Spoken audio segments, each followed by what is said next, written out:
It's my turn. I talked a lot. So K through 12, for anyone who's interested and are like, I never thought the Ghouls would cover a music film like this. It is a brave-hearted girl and her charming best friend make a bewitching pair as they embark on a mission to take down the oppressive schooling system of K through 12. And the directors are Melanie Martinez and Alyssa Torvinen. And that's cool in and of itself, is the fact that she directed it. Yeah, not even just like sung and but she also like did the whole directing as well. Yeah, and I'm pretty sure she also contributed to the aesthetic and the design. Like she contributed to that, which is great because she has a very specific look to her as well. As if you're watching us, you can see that, and it's like everything is like that. And visual albums have popped up all over the place. Thinking of like Beyonce's Lemonade, which told the story of her coping with a cheating spouse and going through the stages of grief. Or Janelle Monáe's Dirty Computer, which tells an Afrofuturist tale that criticizes present-day America and inspires a culture shift. But even still, both of those are really like music video album first. And then like a story second, like it just happens that there's like a through line, but it's not really like the whole thing wasn't designed with a film in mind. When we were working on this episode, I had discovered that Halsey has a film out that I cannot see. If anyone has access to it or can share it with me, let me know. But hers is If I Can't Have Love, I Want Power. And I'd be super excited to do a follow-up to this kind of theme to cover her film because it looks phenomenal. It honestly looks like an adult version of what K through 12 ultimately is and has similar themes of the oppression of women in our patriarchal society. So super interesting. But, with all the different visual albums out there, and even with them creating like entire worlds, like I said, like Lil Nas X also creates entire worlds with his videos, and they seem to exist in a similar space. The Montero prison exists, right? But I still, like, none of them seem to weave the visual with the music quite as well as Melanie Martinez has with K through 12. It features songs with titles like Nurse's Office, Teacher's Pet, Recess, Detention, and Wheels on the Bus. It's just, there's class fight. there's so much. And it's a fully realized and all-encompassing in its themes and goals. Nothing felt like it was not supposed to be there. Whereas, like, with, like, Dirty Computer, there's a lot of the music videos where clearly they're in the same theme, but sometimes I felt like we just kind of stopped over here to just hang out and do this video, and I was like, what is that? Why are we over there? Same thing with Lemonade, where it's like, yeah, but I think it's, like, a stretch to say this is in the same theme. I set out to cover how horrifying music could be originally, but stumbled upon this film, and I fell in love, honestly. It's not subtle in the least. The lyrics don't shy away from relentless commentary and critique, and the songs are catchy as hell. They're just in your head, and they're phenomenal. So what is it? What happens? Let me tell you why it's so great. So K through 12 follows Melanie Martinez's character Crybaby, the namesake of her previous album and the name of a character in another musical, Crybaby, played by Johnny Depp, so that's fun. But Crybaby navigates her way through the hellish landscape of school, which Kat will dive into why school is truly terrifying and oppressive. Yep. Don't stay in school, kids. It's like, or you fight against the powers that be, because it is grim. So we'll get into the real life things for that. But Martinez released this album all at once, premiering it with the film, which is different from what usually happens with music, where they will release singles to kind of get people interested and excited for the piece altogether. But this was like, no. And it still was like incredibly successful without having those teasers there. And I get it, because honestly, like, they could fit on their own, but they are just so much more impactful when you think of the whole film and why they fit into the school kind of situation. So the film begins with Crybaby walking and she's getting ready for school. And she has this internal monologue that just immediately sets the tone, where she is over gender roles and the pressures of society that are put onto girls to look and behave a certain way. And she remarks about the gap in her front teeth, that she had like this nightmare, but the gap was still there. And that's like very much a part of her. And she even ponders the name of Lilith, who plays a part later in the film. And if you're unfamiliar with Lilith, that's Adam's first wife and mother of demons, feminine monster. And if you want to learn more about that, you can check out our She Never Died episode for me to tell you all about it. Aesthetically, the film plays into Martinez's personal brand of pastel goth. It's like Lolita inspired. There's pink and blue and lace and floral, and everything is just in line with this theme of the film, even the Versailles-esque school that she ends up in. And it gives us this bourgeoisie feel, which I felt like it was very appropriate, considering the toxicity of the film and what she's trying to express. More, gender expectations, but still there's just toxicity in wealth as well, that I think she's kind of putting in there. So we start with Crybaby on the bus, wheels on the bus, getting a glimpse into this Seuss, very Seuss-like environment with her fellow students.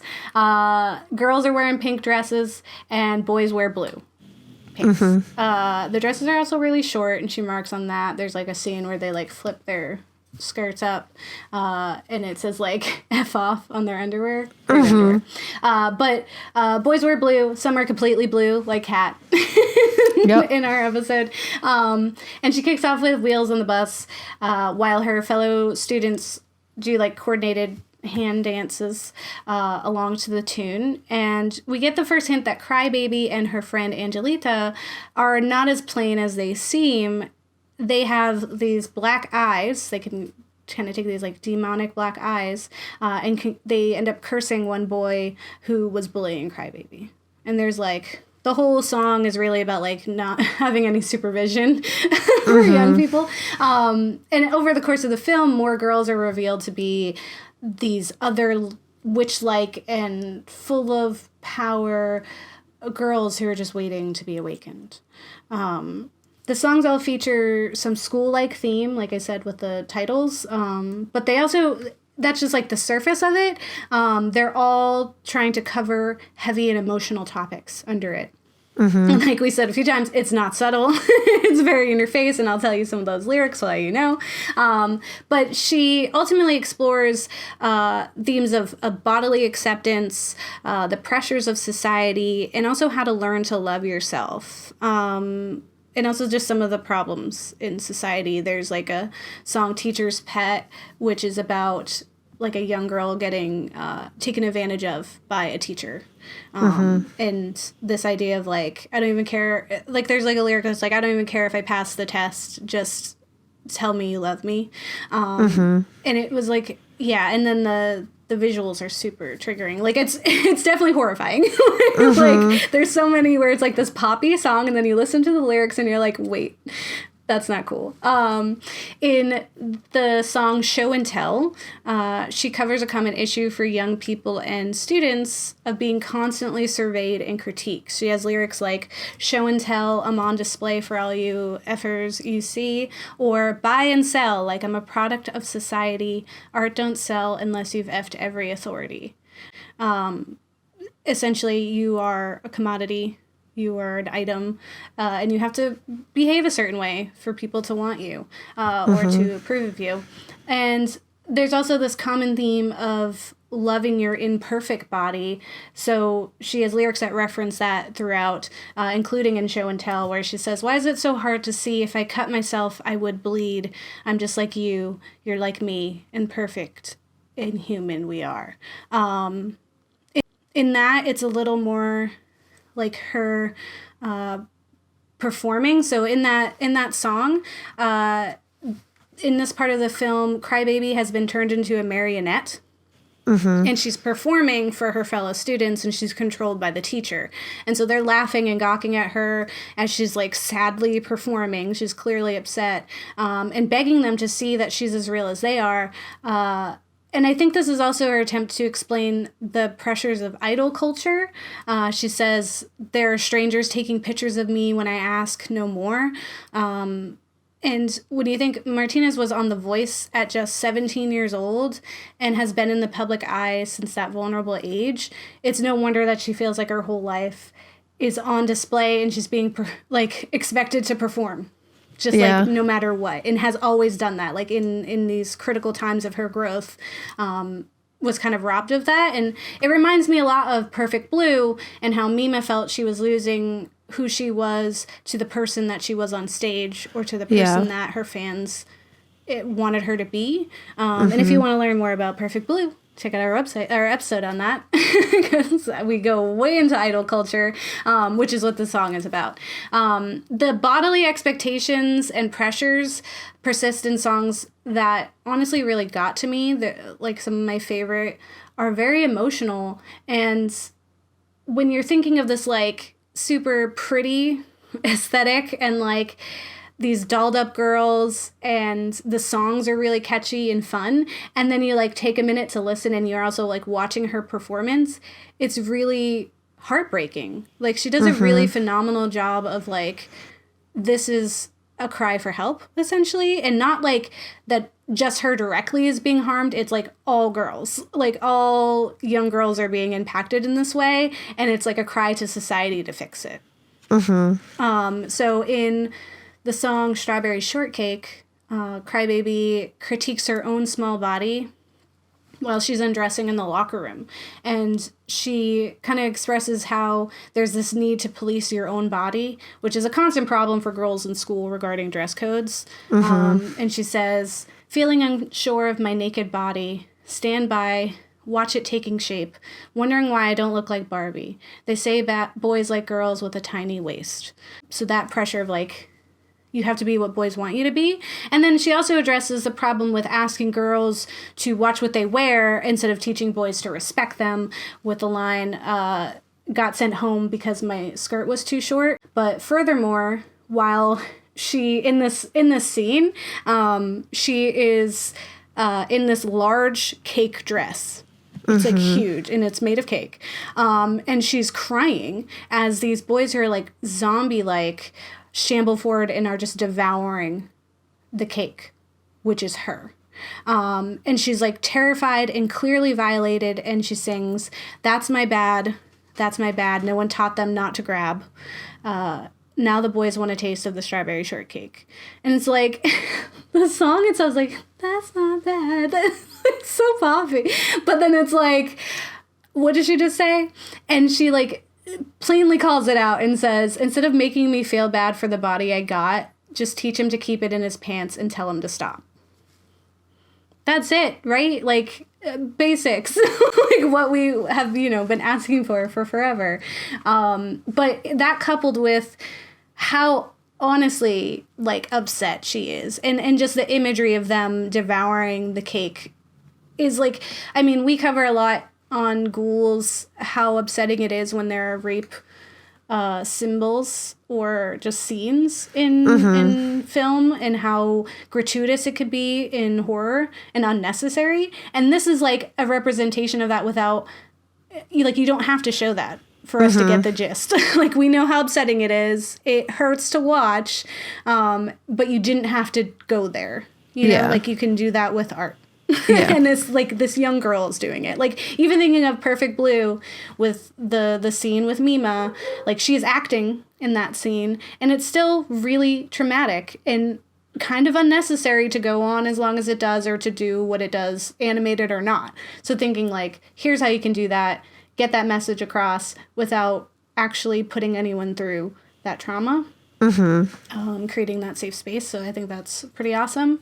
There's also magic in the world of K-12, and Crybaby finds more girls like her, the magical demon-eyed defiers of the norm. In one scene, they discover that one of the I would say plastics, popular girls, might be like them. And she's being smothered by her own friends, quote unquote, struggling beneath the shadows and expectations of them.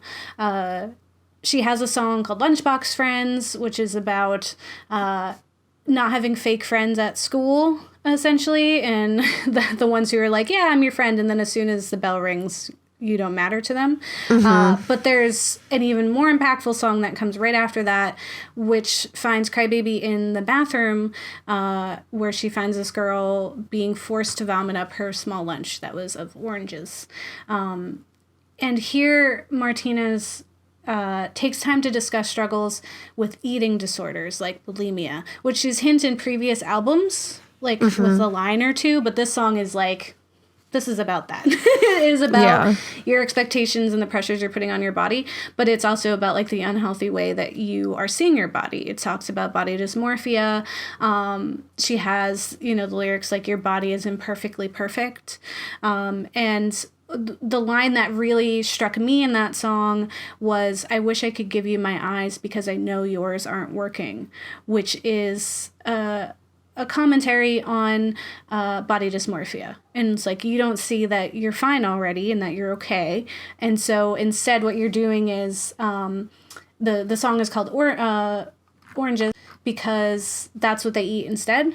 And it's essentially like you're just shoving that in there. She talks about like shoving tissues in your mouth and all these other things that are like a really harsh glimpse into the world of an eating disorder. And she helps this young girl kind of learn to accept herself, who is already honestly very beautiful. And that's honestly what it's like anyway at the end of the day. It's like those girls who are doing that are already beautiful. I think there's also this strong message in the fact that her friends were the ones making her do it. Because it's not all, like, patriarchy affects everybody. Not just, it's not just like, those are the big bad over there. It's like, no, we're also like being affected, and the way that we see the world is being affected. And so then it kind of spirals out from there. And she, helps this girl and they become new friends. But I think what's really important about that song and that scene is the approach to this issue, because it really comes from a place of understanding and not critique. It's not like, you're wrong, you're being bad. It's, I understand why you think this, and it's not your fault that you think this, but we're going to get through it. Like together, and there's like a sisterhood in that, and I thought that was really beautiful. This song was more, out of all of them, this one does take you a little bit out of the world, because it changes to more of like an orange and green aesthetic, and she's like kind of outside, and it's more of like a dream sequence than the other ones are, but it's still like it's still there, like she's still in that world, because she started out with like that, and bulimia and eating disorders is very appropriate for K-12 themes. But you might be asking, where's the horror? Like, because these topics are horrifying, but like, is it horror? But throughout the film, there's actually violence, there's fights, there is death, disembodiment, and even strangulation. There's like a part where she's fighting the girl there's like a line where she says like, Kelly has a fat ass, but she's like jealous because she wants the boy. Anyway, they fight in recess, and her cool bicolored hair like wraps around the girl's neck, and she's like choking him, and then she has that line that says like, the boy that she loved saw her as a monster when she did that, when she fought her. So that happens, but there's the principal's cut up into pieces, and then also just the themes are pretty horrific.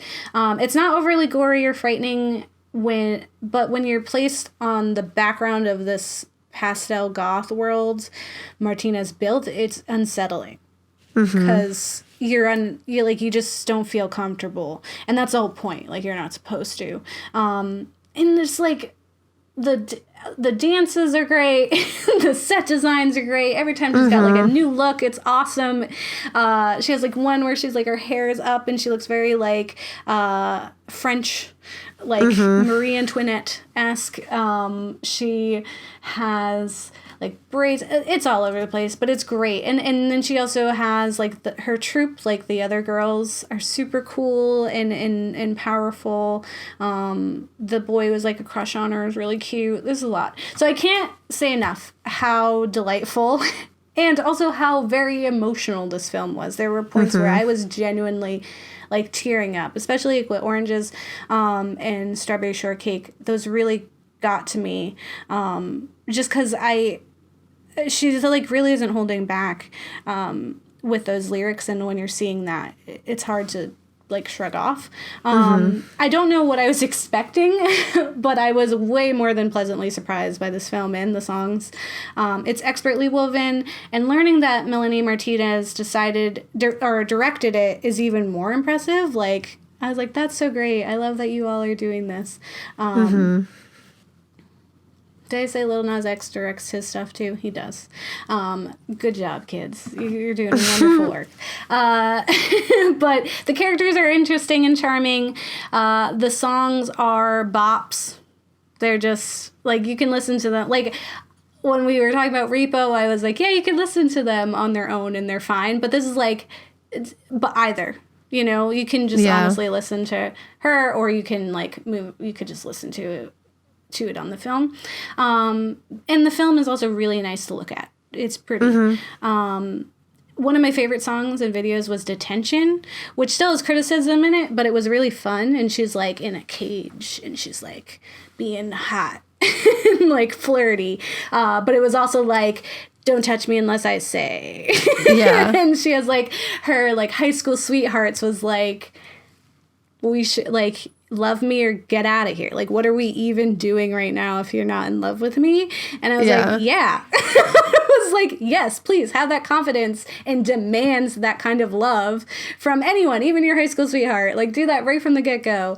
No playing around. Like I said, Teacher's Pet was super emotional too. Like, every time I listen to the album, there's a new song where it's like, no, this is my favorite. Like, when we were watching, I kept saying it to Kat, where I was like, this is my favorite song. And there'd be like a song later, I was like, no, okay, this one's my favorite song.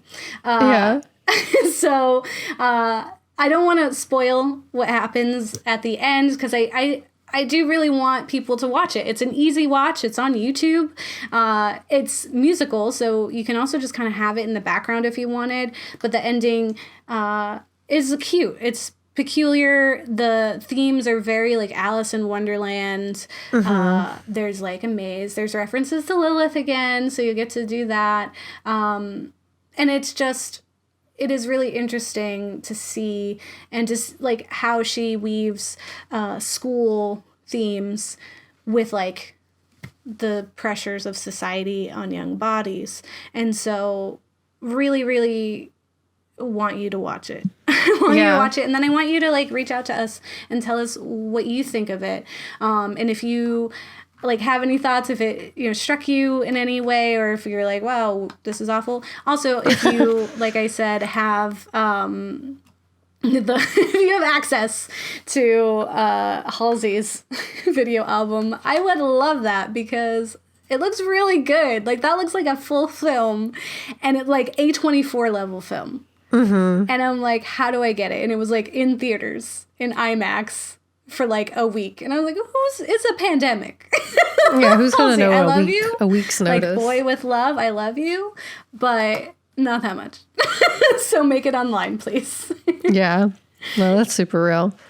This one was like so on the nose and like amazing in that it's just like, even in doing my research, I was like, this is a clear reflection of the one song or this or that, and it was like, she really was doing it, and she's young, like, so she's like really setting a precedent. Like, she's very young and still just saying it unapologetically and like out there. It's very refreshing, I think, because I feel like, I don't know, in my early 20s I wasn't that gutsy. No. Yeah. And that's what I agree, Gabe. Like, that it would be nice if we had like that kind of what is the word? Role model? Role model, exactly. Like, Like, women being strong out there. When Christina Aguilera had Dirty, and I like wasn't allowed to watch her anymore. Like, that was like, because I was like young enough where they were like, oh no, now she's bad, right? Like, and that's all we ever had. Like, we had the Disney girls who just went bad at one point, like, quote unquote. They just like had to break free of that image, and not like, we're not going to be bad, we're going to have the power in our hands. And that just doesn't really happen, especially for like idols, right? Like, the fact that you are a celebrity, at some point you stop belonging to yourself and you belong to the public. And the fact that she can still express her thoughts and critiques for society at that age is phenomenal. Like, it is so cool. And I'm honestly in awe. And I love it. I was just like, yeah, I needed this. And I'm just so happy that, like, young girls have this. And boys too, like, because there's a lot to learn. And if that's where you learn, like, you should be watching where you, like, how you view women, and that you shouldn't be touching them, then let that be where you learn that. Yeah.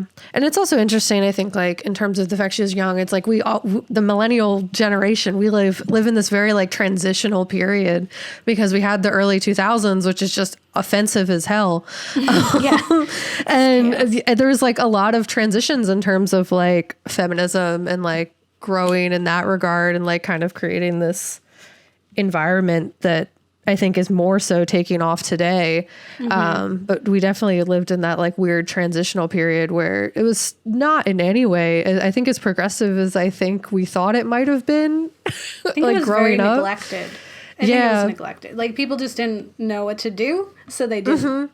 Yeah. And so we were it was like, well, don't look at it. It's not real. There's no problems here. Yeah, Everything we're is over problems. fine. We fix them. Yeah. The ice caps aren't melting. Shush. Global warming isn't real. Capitalism is your friend. Yeah. Work hard, play hard, YOLO, and then that's it.